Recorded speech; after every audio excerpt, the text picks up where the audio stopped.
Halo semua. Apa kabar untuk hari ini? Semoga harimu selalu menyenangkan ya bro. Selamat datang di channel YouTube saya. Tolong dibantu subscribe, like dan share ya, supaya saya terus semangat bikin kontennya. Wakakakak. Soul Land 3 Chapter 1129. Chapter 1129, Keterampilan Fusion Jiwa Bela Diri yang Berbeda. The Dragon Slaying Sabre telah berubah menjadi emas dalam sekejap. 9 naga raksasa melonjak di atas bilahnya. Tubuh Gale Saber Demon Sima Jinchi juga diwarnai dengan warna yang sama. Cengkeraman kuat Bear Lord pada Dragon Slaying Sabre mengendur. Lingkaran cincin cahaya keemasan meledak dari tubuh Tang Wulin. Aura garis keturunan yang padat dan cincin cahaya yang indah langsung menyelimuti seluruh medan perang.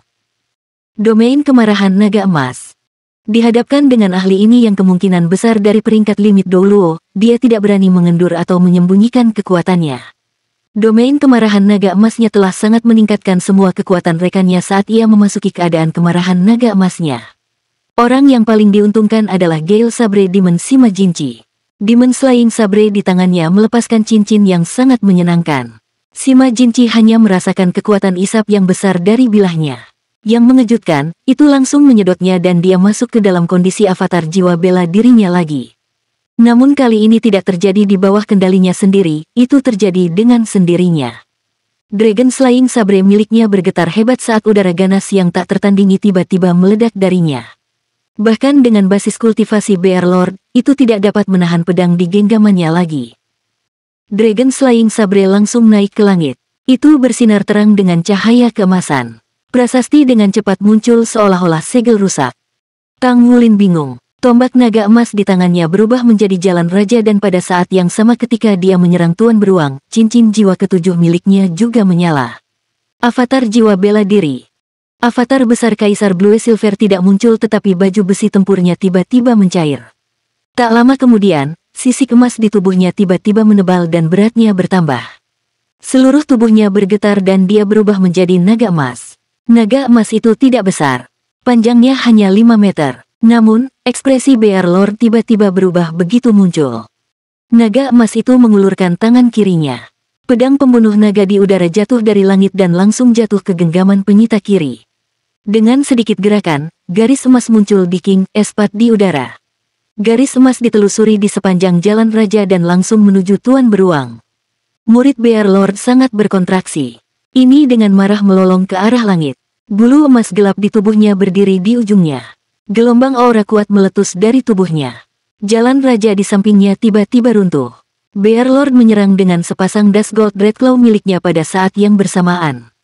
Meskipun mereka tidak terlihat mengesankan jika dibandingkan dengan keadaan mereka yang diperbesar, Das Gold Dreadclaw masih membawa serta tekanan yang mendominasi yang dapat merobek langit dan bumi terbuka. Ding! Garis emas yang ditarik oleh Dragon Slaying Sabre dan sepasang Das Gold Dreadclaw Bear Lord bertabrakan dengan suara yang tajam. Garis emas hancur, tetapi Bear Lord bertindak seolah-olah disambar petir. Tubuhnya bergetar hebat untuk beberapa saat sebelum terbang ke arah yang jauh seperti meteor emas gelap. Itu telah menghilang dalam sekejap mata. Dengan penglihatan mata setan ungu Tang Wulin, dia dengan jelas melihat bahwa sebagai hasil dari tabrakan dengan garis emasnya, takik seukuran biji-bijian telah muncul di Dreadclaw Das Gold yang sangat tajam milik Bear Lord. Takiknya tidak besar, tapi mereka masih Dreadclaws Das Gold sejati. Adapun mengapa Bear Lord memiliki reaksi yang begitu hebat, dia tidak tahu. Naga emas itu bergerak saat ia mengulurkan sayapnya di udara dan kembali ke bentuk manusia. Ini adalah pertama kalinya Tang Wulin menggunakan avatar jiwa bela dirinya. Perasaan itu sungguh luar biasa. Namun, ada sesuatu yang tidak dia mengerti. Dia tidak mengendalikannya secara sadar, tetapi mengapa jiwa bela dirinya dalam bentuk Raja Naga Emas dan bukan Kaisar Blue Silver. Tang Wulin menghela nafas panjang dan menatap Aruheng. Kakak murid senior, kamu baik-baik saja. Seorang Ruheng melambaikan tinjunya yang telah dihancurkan oleh Bear Lord sebelumnya.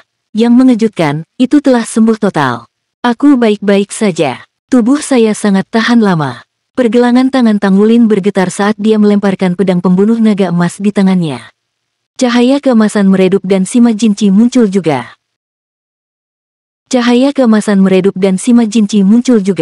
Namun, saat ini dia memiliki ekspresi yang sangat tidak biasa. Dia memandang Tang Wulin seolah-olah dia telah melihat hantu. Tatapan Tangulin ke arahnya juga sangat membingungkan. Dia juga tidak yakin mengapa situasi seperti itu bisa terjadi. Mereka keluar dari tentara Dewa Darah dengan semangat tinggi. Mereka bahkan belum berjalan lama sebelum mereka bertemu makhluk yang begitu kuat. Tangulin tidak senang dengan dirinya sendiri hanya karena mereka telah mengusir Bear Lord. Sebaliknya, hatinya dipenuhi teror. Tanpa ragu, Bear Lord memiliki kekuatan yang cukup untuk memusnahkan mereka. Alasan terbesar mengapa ia kalah kali ini adalah karena ia tidak memahami mereka. Tangulin, Aruheng, dan Sima Jinchi telah menggunakan semua keterampilan mereka untuk menghadapinya. Dragon Slaying Sabre milik Sima Jinchi bahkan bertingkah aneh pada akhirnya. Namun, mereka masih tidak dapat melakukan kerusakan yang sebenarnya pada Bear Lord. Dalam pertempuran ini, orang-orang yang benar-benar mengubah arus bukanlah mereka bertiga yang terkuat, tapi tembakan Long Yuksue sebagai gantinya. Itulah mengapa, setelah mereka bertiga saling memandang saat tatapan mereka akhirnya jatuh ke Long Yuksue. Apa serangannya itu? Itu secara mengejutkan melukai Bear Lord dengan pertahanan yang begitu kuat. Mari mendarat dan mencari tempat untuk mengatur ulang diri kita sendiri. Setiap orang perlu merekondisi diri mereka sendiri. Tidak ada yang tahu kapan Bear Lord akan kembali. Meskipun Tangulin tidak tahu mengapa dia ingin membunuhnya, dia tetap harus membuat persiapan. Tangulin membawa yang lainnya untuk mendarat di tanah. Dia tahu bahwa prioritas utamanya saat ini adalah memahami teman-teman di sekitarnya terlebih dahulu. Awalnya, dia mengira bahwa dia memang mengerti mereka karena Aruheng dan Sima Jinchi adalah mantan lawannya. Secara alami, dia akan memiliki pemahaman yang lebih dalam tentang mereka karena mereka benar-benar bertarung sebelum ini. Yang lainnya adalah rekan-rekannya di tentara Dewa Darah. Namun, tampaknya pemahamannya sendiri tidak sedalam itu. Dia harus mengerjakannya. Anggota Blood Dragon Unit dengan cepat mendirikan base camp. Berbagai peralatan deteksi dan radar mini dipasang. Mereka dengan cepat menyelesaikan perakitan pangkalan mini berkualitas tinggi datang dengan kecepatan tinggi. Ketika dia melihat 20 Misha hitam selesai mendirikan kemah dengan tertib hanya dalam 10 menit, urat di dahi Sima Jinchi berdenyut sementara Aruheng tampak tidak tergerak karena dia tidak banyak mengerti tentang tentara. Sima Jinchi selalu berpikir bahwa Korps Tentara Selatan adalah tentara paling tangguh di Federasi. Namun, perbedaan kekuatan mereka sangat besar jika dibandingkan dengan Super Misha ini. Harus diketahui bahwa Master Misha yang mampu melakukan manuver Super Misha di pasukan manapun semuanya adalah andalan tentara yang bangga. Pangkat terendah dari Master Misha hitam adalah seorang kolonel atau setidaknya seorang komandan resimen. Namun, bagaimana dengan Master Misha ini? 24 Misha hitam tampak seperti mereka yang paling biasa dari para prajurit.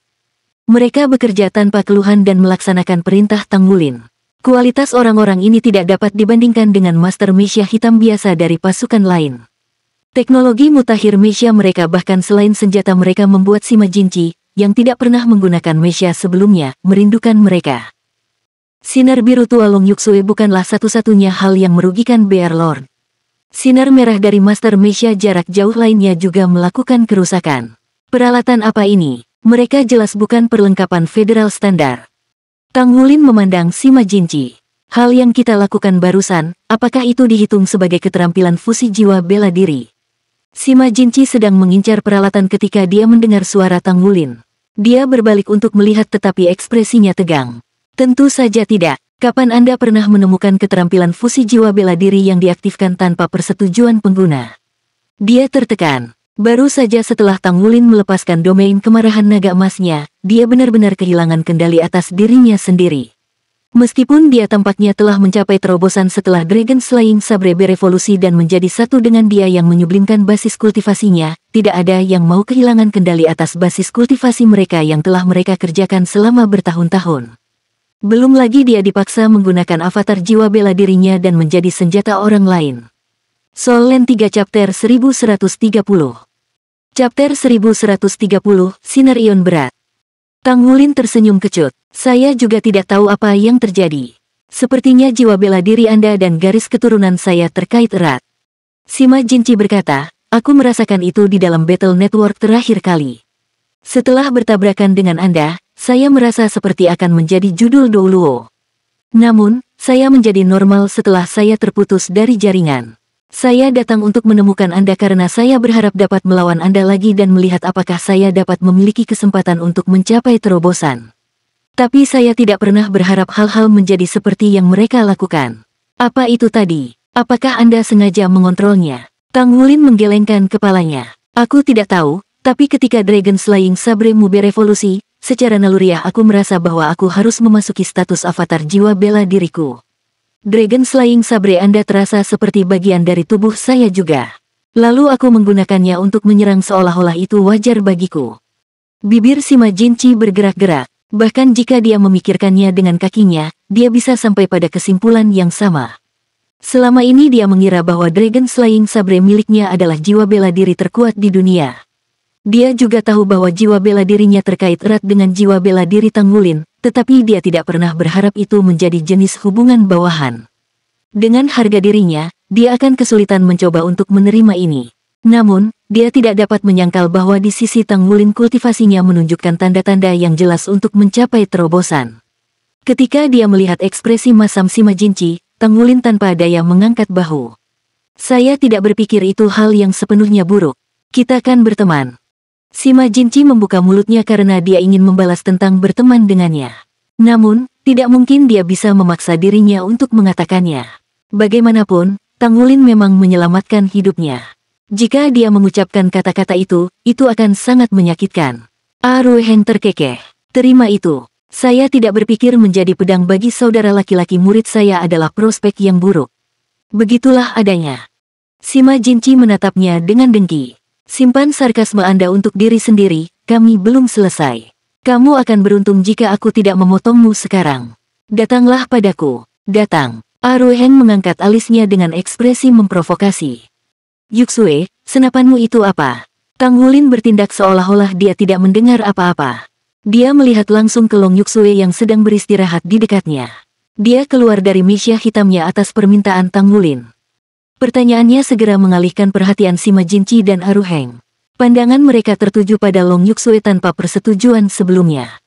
Jika itu adalah serangan yang bahkan Bear Lord tidak bisa bertahan, maka mereka tidak akan bisa memblokirnya tidak peduli seberapa tinggi mereka memikirkan diri mereka sendiri. Tatapan mereka tertuju pada Long Yuxue. Apakah keadaan teknologi saat ini sudah meningkat ke tingkat seperti itu? Jika limit Douluo dapat dengan mudah dibunuh oleh senjata modern, apa arti dibalik penanaman master jiwa seperti mereka? Long Yuxue tanpa ekspresi berkata, ini adalah teknologi terbaru yang dikembangkan oleh tim peneliti tentara.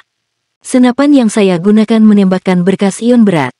Sinar ion berat, ini pertama kalinya mereka mendengar nama seperti itu. Long Yuxue melirik Ru Heng dan Sima Jinchi. Kemudian dia dengan datar berkata, ini adalah rahasia militer. Orang luar tidak diizinkan untuk mendengarnya. Ekspresi Sima Jinchi dan Ru Heng menegang pada saat bersamaan. Tang Wulin melirik mereka dan berkata, mereka sekarang adalah anggota unit naga darah. Mereka harus dianggap sebagai anggota tentara kita. Jika ini bukan rahasia, mungkin kita bisa bersikap lunak dalam kasus ini. Ya, wanita cantik, silakan lanjutkan. Ru Heng menganggukkan kepalanya. Meskipun Sima Jinchi memiliki ciri-ciri yang tampak keren, dia tidak bisa menutupi harapan di matanya. Tak satu pun dari mereka yang berharap akan menghadapi serangan yang begitu menakutkan yang tidak dapat mereka blokir. Long Yuxue mempertimbangkannya dan berkata, baiklah, kalian tidak perlu tahu teori di baliknya. Balok merah yang digunakan rekan-rekan saya disebut senapan sinar proton. Balok proton adalah balok khusus. Mereka memiliki kekuatan penetrasi yang sangat tinggi. Mereka secara virtual dapat menembus semua jenis pertahanan energi dan pertahanan fisik. Namun, berkas proton itu sendiri tidak memiliki banyak kekuatan. Mereka seperti sinar cahaya. Tidak ada bahaya bagi manusia. Namun, setelah kami meneliti dan mengembangkannya, berkas proton dapat bertindak sebagai jembatan pada jarak tertentu. Ketika menembus tubuh, berkas proton itu sendiri akan dinyalakan di dalam tubuh individu melalui jembatan ini setelah menembus cukup dalam. Karenanya, kekuatan destruktif mereka dapat diperbesar. Ini menciptakan ruang hampa di dalam tubuh dan langsung menghancurkan organ dalam. Saat ini, teknologi ini telah ada di kalangan tentara selama beberapa waktu. Tetapi karena kekuatan penghancurnya yang sangat kuat, saat ini hanya dimiliki oleh tentara. Sedangkan untuk berkas ion berat yang saya gunakan masih dalam tahap percobaan. Sederhananya, ini adalah versi balok proton yang diperkuat. Jika Anda menganggap berkas proton menyala di dalam tubuh, maka berkas ion berat akan setara dengan meledakkan amunisi jiwa tetap langsung di dalam tubuh. Masalah dengan berkas ion berat dan berkas proton adalah jarak efektifnya lebih pendek. Dengan teknologi saat ini, mereka hanya efektif dalam radius 300 meter. Di luar itu, kami tidak dapat secara akurat mengontrol titik ledakan di dalam tubuh lawan kami. Pengenalan Long Yuxue sedikit rumit. Aruheng dan Sima Jinchi masih bingung setelah dia selesai. Tang Wulin membuat kesimpulan sederhana. Dengan kata lain, senjata jarak jauh milikmu ini bisa menembus pertahanan apapun dan meledak di dalam tubuh musuh. Long Yuxue mengangguk. Itu cara yang sederhana untuk menjelaskannya. Sebenarnya jauh lebih rumit, tetapi Anda bisa menganggapnya seperti itu. Menembus setiap pertahanan. Ini terlalu kejam. Sima Jinchi tidak bisa menahan diri untuk tidak bertanya. Itu bahkan tidak bisa diblokir oleh Misha atau armor tempur. Long Yuxue menjawab, untuk proton beam, armor tempur peringkat 3 ke atas atau Misha merah dapat memblokirnya. Namun, masih ada kemungkinan mereka bisa ditembus setelah lama ditembak. Adapun sinar ion berat saya, dari semua pertahanan yang diketahui hanya armor tempur 4 kata yang bisa memblokirnya. Tentu saja, armor tempur tingkat rendah masih bisa melemahkan mereka, tapi orang itu barusan tidak memiliki perlengkapan pertahanan. Secara alami, senjata kami langsung berpengaruh di dalam tubuhnya. Namun, tubuhnya pasti sangat kuat. Kalau tidak, bagian dalamnya seharusnya meledak tepat setelah terkena pancaran ion berat saya. Aruheng menelan ludah. Dia punya firasat buruk tentang situasi mereka. Tubuhnya adalah yang paling dia percayai. Sebagai penerus sekte tubuh di masa depan, dia tidak memiliki kebiasaan menggunakan baju besi perang. Namun, pancaran ion berat ini sepertinya telah dirancang khusus untuk menghadapinya. Dia mengira bahwa dia tidak akan bisa ditembus oleh pedang atau senjata setelah dia mengembangkan teknik rahasia bawaan dan akan sulit baginya untuk mate bahkan jika dia menginginkannya, tetapi sekarang tampaknya dia sama sekali tidak aman. Tang Wulin tidak bisa menahan untuk tidak berseru. Teknologi modern benar-benar berkembang dengan sangat cepat. Apakah berkas proton dan berkas ion berat ini dirancang untuk digunakan pada bidang abaisal? Long Yuxue mengangguk. Balok proton sudah dikembangkan. Jika makhluk abaisal benar-benar keluar dari bagian itu tempo hari, serangan sinar proton akan ditembakkan ke arah mereka. Sinar proton menghabiskan banyak energi dan paling merusak makhluk hidup tanpa baju besi. Mereka dikembangkan untuk digunakan melawan makhluk abaisal. Jika mereka digunakan melawan Misha, mereka tidak akan mengemas banyak kekuatan kecuali jika diarahkan langsung ke titik lemah di dalam Misha. Masalah ini hanya diselesaikan ketika berkas ion berat dikembangkan. Namun, senjata ion berat belum berkembang dengan baik. Dari yang bisa ditembakkan secara stabil, yang ini di tangan saya adalah yang terkecil.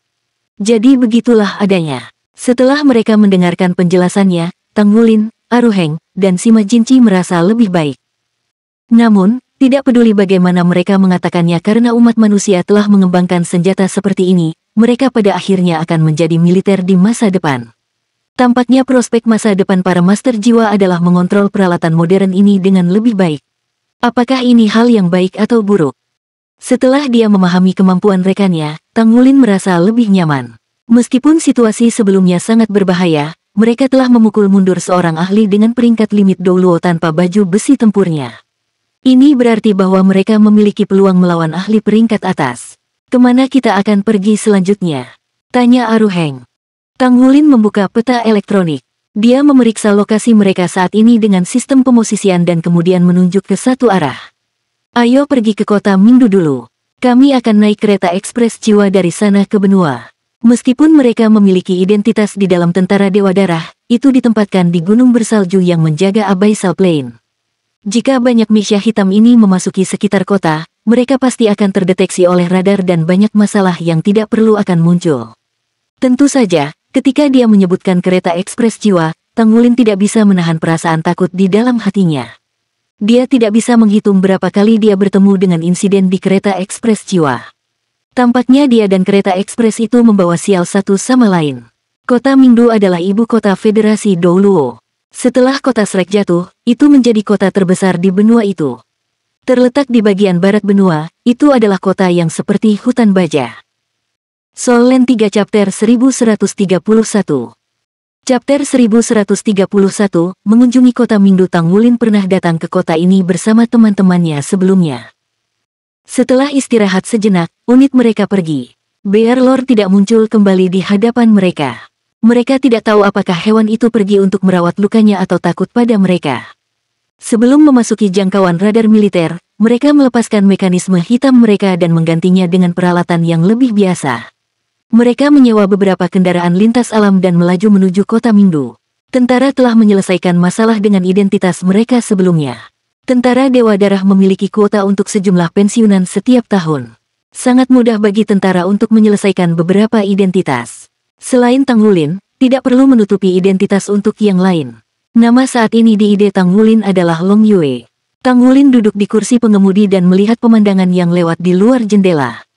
Namun, otaknya bekerja lembur. Meninggalkan tentara Dewa Darah setara dengan kehilangan perlindungan terkuatnya. Tang Wulin percaya bahwa kemampuannya masih sangat jelas. Selama seseorang cukup gigih, ada kemungkinan identitasnya akan diketahui. Untungnya, ketika Akademi Shrek diserang, amunisi jiwa tetap peringkat 9 terakhir telah menutupinya dengan sangat baik. Sebagian besar orang mengira dia tewas akibat ledakan itu. Apalagi, dia tidak terlalu populer di benua itu. Orang-orang dari Akademi Shrek yang benar-benar menjadi sorotan adalah Paviliun Dewa Laut. Popularitasnya di benua Bintang Luo lebih besar daripada di benua Dou Luo. Ini terutama benar karena mereka masih belajar di Pulau Iblis. Tentu saja, itu tidak akan cukup untuk mengembalikan Akademi Shrek ke kejayaannya dengan hanya mengandalkan kekuatan mereka saja. Bahkan Sekte Tang masih ditekan saat ini. Hal pertama yang harus dia lakukan adalah mengumpulkan semua kekuatan yang dia bisa. Paling tidak, ketika dia mengibarkan bendera Akademi Shrek lagi, itu tidak akan langsung dijatuhkan. Saat mengenang guru dan teman sekolahnya di Akademi Shrek, jantungnya berdebar-debar. Belum lama ini mereka masih belajar dan tumbuh bersama. Dia hanya benar-benar merasakan sakitnya kehilangan rumahnya di Shrek. Namun, dia bahkan kehilangan keluarga besar yang stabil pada akhirnya. Tampaknya basis kultivasinya telah meningkat dengan lebih cepat dalam beberapa tahun terakhir ini. Dia akhirnya menjadi master jiwa tingkat tinggi. Namun, hatinya berharap bisa bersama keluarga dan teman-temannya. Dia mencari kekuatan yang lebih besar untuk melindungi mereka dengan lebih baik. Namun, dia sepertinya kehilangan bahkan orang-orang yang bisa dia lindungi sekarang. Dia menggelengkan kepalanya dengan ringan saat dia menjernihkan pikirannya dari emosi negatif ini. Dia mengepalkan tinjunya. Kebahagiaan harus diperjuangkan oleh dirinya sendiri. Dia menutup matanya dan mengatur pikirannya. Dia ingin memulihkan Shrek dan menemukan orang tuanya. Semua ini harus dilakukan dari awal. Keletihan dalam perjalanan bukanlah apa-apa bagi para master jiwa tingkat tinggi seperti mereka. 2 hari kemudian mereka akhirnya tiba di ibu kota federal, kota Mingdu. Ketika mereka memasuki batas kota Mingdu, hal pertama yang mereka rasakan adalah modernisasi yang ekstrim. Semua jenis mobil jiwa melaju melewati mereka di jalanan yang dipagari gedung-gedung tinggi di kedua sisinya. Gedung-gedung tinggi menyajikan pemandangan yang menyenangkan. Mereka sesekali bisa melihat sekilas Misha yang berpatroli di langit. Siluet mereka tampak mempesona. Sebenarnya, keamanan kota Mingdu sangat baik. Tidak ada kebutuhan nyata untuk berpatroli. Mekanisme ini berfungsi lebih untuk menginspirasi minat generasi muda terhadap semua hal militer. Sejak fraksi Elang berada di atas angin setelah pemilihan kembali Parlemen Federal, pengaruh militer di Federasi tumbuh pesat. Sepertinya perang bisa pecah kapan saja. Meskipun dia telah menghabiskan waktunya di dalam tentara Dewa Darah, Tang Wulin telah membenamkan dirinya dalam meneliti keadaan Federasi saat ini sebelum dia pergi dalam perjalanan ke sini. Saat ini, laporan negatif dari benua Bintang Luo dan benua Dou Luo adalah topik utama yang menarik di Federasi. Media bahkan menggali kebencian lama yang berusia ribuan tahun. Tanpa ragu, ini adalah taktik untuk menanamkan kebencian terhadap benua Bintang Luo dan benua Dou Luo dengan menyebarkan rumor. Tampaknya sangat mungkin bahwa Federasi akan berperang kapan saja. Tang Wulin menentang perang, dia membencinya. Namun, dia tidak dapat menyangkal bahwa jika perang benar-benar pecah, itu mungkin merupakan kesempatan baginya. Ketiga benua itu saling berjauhan. Jika Federasi Dou Luo ingin berperang dengan 2 benua lainnya, itu pasti akan melelahkan pasukannya dalam ekspedisi yang panjang.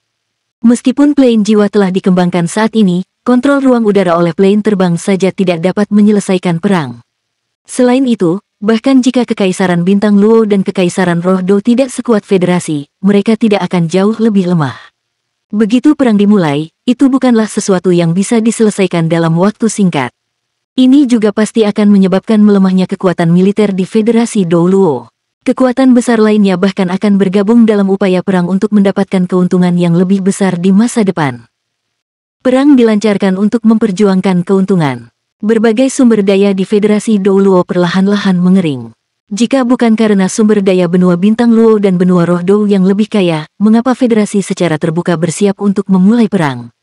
Karena ada keuntungan yang bisa diraih, tidak ada alasan bahwa klan dan pasukan besar hanya akan duduk dan terus mencari. Hal ini terutama berlaku untuk kekuatan besar seperti pagoda roh yang hadir di ketiga benua. Untuk meningkatkan kekuatan tempurnya, bisnis platform kenaikan roh pasti akan meningkat. Harga roh jiwa hanya akan melambung tinggi. Perlu juga disebutkan bahwa jumlah master jiwa yang dikendalikan pagoda roh juga bagus. Baru-baru ini, ada informasi lain yang menarik minat Tang Wulin. Tampaknya pagoda roh telah mengembangkan jiwa roh 1000 tahun dan 10.000 tahun buatan manusia. Keberhasilan dalam mengembangkan jiwa 10.000 tahun roh telah secara substansial meningkatkan kedudukan pagoda roh di benua sekali lagi. 10.000 tahun jiwa roh berarti bahwa kekuatan master jiwa dapat ditingkatkan secara substansial. Mereka bahkan dapat mengurangi permintaan umum akan kekuatan spiritual mereka. Lagi pula, jiwa 10.000 tahun bisa membawa jiwa menguasai 4 keterampilan jiwa paling banyak. Dengan cara ini mereka dapat mengurangi kebutuhan untuk menyerap lebih banyak roh jiwa. Secara alami, dikatakan bahwa harga untuk 10.000 jiwa sangat tinggi. Sejak mereka dipromosikan di antara para master jiwa peringkat tinggi, itu dengan cepat mengisi pundi-pundi spirit pagoda. Pagoda roh bahkan menurunkan harga jiwa roh 1000 tahun terbaru yang berhasil dikembangkan. Untuk saat ini bisnis mereka berkembang pesat. Tidak berlebihan untuk menggambarkan kekayaan mereka sebagai sesuatu yang sebanding dengan sebuah negara. Konon angin akan merusak pepohonan yang tumbuh subur di hutan. Namun, menilai dari situasi pagoda roh saat ini tampaknya tidak memiliki masalah seperti itu. Mereka bahkan menjadi pendiri besar di balik fraksi elang militer. Informasi ini adalah buah dari penelitian Tang Wulin selama beberapa hari ini. Tanpa ragu, dermawan terbesar dari kehancuran Akademi Shrek dan kematian Sekte Tang adalah pagoda roh. Sekarang itu benar-benar menjadi kekuatan terbesar di benua itu. Tentu saja, itu adalah kekuatan yang besar selama ini. Tetapi saat itu pengaruhnya masih diimbangi dan dibatasi oleh Akademi Shrek dengan status sosialnya yang tinggi dan Sekte Tang. Namun, batasan ini sekarang tidak ada. Pagoda roh dapat mengumpulkan kekayaan dengan cara yang tidak adil tanpa kepedulian dan melakukan apapun yang mereka ingin lakukan. Ketika dia memikirkan hal ini, sebuah nama secara alami muncul di benak Tang Wulin, pemujaan Roh Kudus. Sejak pertemuan pertamanya dengan guru jiwa jahat, dia telah kehilangan hitungan berapa kali dia bertemu dengan guru jiwa jahat. Perasaan yang diberikan oleh guru jiwa jahat kepadanya kejam, ganas, jahat, dan misterius. Benar, sampai sekarang, dia dan kekuatan besar lainnya di benua itu tidak tahu dari mana master jiwa jahat ini berasal, di mana mereka berada, dan struktur apa yang diambil organisasi mereka. Tidak ada yang tahu apa-apa tentang mereka. Hal ini menyebabkan situasi di mana mereka bisa muncul dimanapun di benua ini. Bahkan gangguan Abyssal Plane belakangan ini pun terkait dengan mereka. Ini menghancurkan otak mereka. Jika Abyssal Plane menyerbu dunia mereka, siapa yang tahu berapa banyak orang yang akan kehilangan nyawa mereka. Namun, kultus Roh Kudus telah melakukan persis seperti itu. Mereka melakukannya dengan kejam. Soul Land 3 Chapter 1132. Chapter 1132, Wakil Kapten Unit Naga Darah. Manfaat apa yang akan mereka terima jika semua makhluk hidup menjadi abu? Pemujaan Roh Kudus tidak diragukan lagi adalah musuh terbesar yang harus dia hadapi. Meskipun dia sedikit curiga terhadap pagoda roh, setidaknya untuk saat ini dia tidak memiliki bukti aktual yang menghubungkan pagoda roh dengan ledakan besar. Hal berikutnya dalam agendanya adalah memahami Sekte Roh Kudus. Bagian yang paling menakutkan bukanlah kekuatan kolektifnya, tetapi sifatnya yang tersembunyi dan gelap. Kultus Roh Kudus yang misterius adalah yang paling menakutkan. Ketika Anda tidak memahami musuh Anda, mereka dapat muncul di hadapan Anda kapan saja dan berubah menjadi musuh Anda yang paling menakutkan. Ambil pengalaman terbaru mereka sebagai contoh. Jika Blood9 tidak mempertaruhkan nyawanya sendiri dengan menyalakan api kehidupannya dan reaksi tentara Dewa Darah tidak cukup cepat, penyergapan itu bisa mengakibatkan tragedi besar.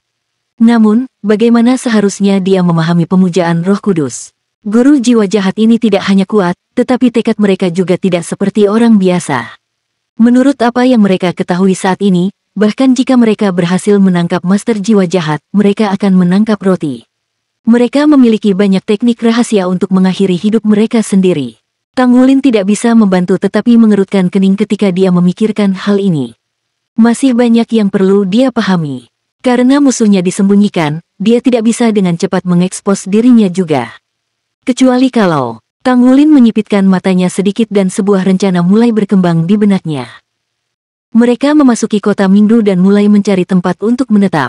Sebelum mereka melanjutkan ke bagian dalam benua, Tang Wulin harus memahami keadaan umum ibu kota, terutama mengenai situasi setelah pergantian kepemimpinan federasi. Namun, ketika dia bersiap untuk mencari tempat tinggal, dia menemukan masalah lain. Kakak murid senior, apakah Anda punya uang? Tang Wulin bertanya pada Aruheng yang duduk di belakang dengan nada yang sedikit canggung. Uang? Untuk apa? Aruheng membelai kepalanya yang besar dan botak. Tang Wulin mengalihkan pandangannya ke arah Sima Jinci saat yang terakhir menjawab, aku masih punya beberapa puluh ribu. Bibir Tang Wulin bergerak-gerak, tampaknya dia juga tidak memiliki banyak uang. Dia tidak percaya bahwa mereka telah mengabaikan aspek penting seperti itu. Tidak masalah jika mereka hanya bertiga. Puluhan ribu sudah cukup bagi mereka untuk melakukan perjalanan ke daratan. Namun, ada 27 orang. Apakah itu makanan untuk para pria atau transportasi? Mereka membutuhkan uang dan mereka membutuhkan banyak uang.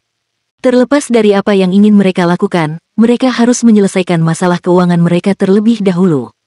Bahkan membangun kembali Akademi Shrek di masa depan akan membutuhkan banyak uang. Sekantong kecil koin tidak akan cukup. Tang Wulin menggosok pelipisnya. Dia selalu tahu bahwa dia harus menghadapi banyak tekanan dan masalah jika dia ingin membangun kembali Akademi Shrek. Namun, dia tidak pernah menyangka bahwa masalah pertama yang harus dia hadapi adalah uang. Mereka menemukan hotel yang tampak relatif normal dan check-in. Setelah mereka makan siang, Tang Wulin memperhatikan bahwa mereka membutuhkan lebih banyak uang untuk pengeluaran mereka dibandingkan dengan yang dia harapkan. Mereka semua adalah pembudidaya di masa jayanya. Nafsu makan mereka. Dia akhirnya mengerti mengapa teman-temannya saat itu menunjukkan ekspresi yang mereka lakukan saat melihatnya makan. Mereka harus mendapatkan uang, menghasilkan uang. Bagaimana dia melakukannya? Hal pertama yang dia pikirkan adalah menempa. Sebagai Saint Craftsman peringkat 7, tidak ada lagi yang bisa dia lakukan untuk mendapatkan uang secepat itu. Namun, jika dia memalsukan, ada kemungkinan dia akan mengungkap identitasnya. Setelah semua untuk Saint Craftsman muda, tunggu. Muda. Mata Tang Wulin tiba-tiba berbinar. Dia telah berkultivasi di tentara Dewa Darah baru-baru ini. Bagaimana dia bisa melupakan sesuatu yang dia kuasai? Tang Wulin memanggil Sima Jinci, Aruheng, Ma San, Jiang Wuyue, Long Yuxue, dan Ling Wuyue ke kamarnya. Aku akan keluar sebentar. Tujuan perjalanan kami saat ini cukup jelas. Cobalah yang terbaik untuk tetap di dalam rumah dan tunggu saya di hotel. Saat aku tidak ada, siapa yang harus bertanggung jawab saat dia tidak ada? Tatapan Tang Wulin mengamati wajah orang-orang di depannya. Dia tidak bisa membantu tetapi merasa canggung. Tidak ada keraguan bahwa Aruheng dan Sima Jinci adalah yang paling kuat di antara mereka, tetapi keduanya tidak ahli dalam memimpin. Apalagi, mereka tidak berhubungan baik satu sama lain. Mengizinkan mereka untuk memimpin bukanlah ide yang baik. Tidak menciptakan masalah akan sulit bagi mereka. Ma San adalah kandidat yang cocok, tetapi Aruheng dan Sima Jinci jauh lebih kuat darinya. Apakah mereka akan tunduk padanya? Siapa yang bertanggung jawab? Ling Wuyue bertanya dengan senyum tipis di wajahnya. Dia melihat situasi canggung yang dialami Tang Wulin. Tang Wulin mengangguk. Unit naga darah kita membutuhkan wakil kapten. Saat aku tidak di sini, wakil kapten akan mengambil alih komando. Itulah mengapa saya mengumpulkan kalian semua di sini. Saya ingin bertanya siapa di antara Anda yang bersedia memikul tanggung jawab ini. Ling Wuyue mengangkat bahu. Bukan saya. Jiang Wuyue melirik Ma San. Sebagai bawahan Ma San, dia langsung menggelengkan kepalanya tanpa ragu. Aruheng menoleh untuk melihat Sima Jinci. Sepertinya ada percikan api yang keluar dari kedua mata mereka. Mereka tampak siap untuk melawannya jika ada sedikit pun ketidaksepakatan. Ma San tampak canggung. Keduanya sangat liar dan keras kepala sehingga tidak mungkin dia bisa menangani mereka tanpa Tang Wulin. Dia tidak memiliki cukup kekuatan. Aku akan melakukannya. Suara yang tidak diharapkan siapapun datang pada saat ini. Itu juga menarik perhatian semua orang. Long Yuxue dengan tenang menatap Tang Wulin. Saat kamu tidak ada, aku akan mengambil alih. Biarkan saya menjadi wakil kapten. Kamu. Jiang Wuyue memandang Long Yuxue dengan kaget. Long Yuxue menatapnya. Apakah Anda ingin mengatakan sesuatu? Jiang Wuyue buru-buru menggelengkan kepalanya. Ling Wuyue terkikik. Adik perempuan Yuxue akan menjadi wakil kapten. Itu bagus, itu bagus. Senyuman muncul di tepi bibir Masan tetapi dia tidak bersuara. Dua pria kuat yang sedang bertarung dengan percikan api di mata mereka menggigil pada saat bersamaan. Ini karena pemandangan sinar ion berat yang mempengaruhi tubuh Bear Lord diputar ulang dalam pikiran mereka. Senjata itu benar-benar menakutkan. Kalian juga tidak keberatan? Long Yuxue bertanya dengan datar. Sima Jinci tidak pernah ahli dalam memimpin jadi dia mengangguk. Aruheng mengangkat bahu. Saya tidak keberatan. Baiklah, kalau begitu ini aku. Akankah ini berhasil? 3 kata terakhir ditujukan pada Tang Wulin. Tang Wulin memandang perwira senior utamanya dari tentara Dewa Darah dengan kaget. Dia tidak pernah berpikir bahwa masalah di hatinya akan diselesaikan dengan mudah olehnya. Dia tidak bisa membantu tetapi melihatnya dengan cara yang berbeda sekarang. Long Yuxue berkata kepada Tang Wulin, jika tidak ada masalah maka kamu harus pergi melakukan apa yang harus kamu lakukan.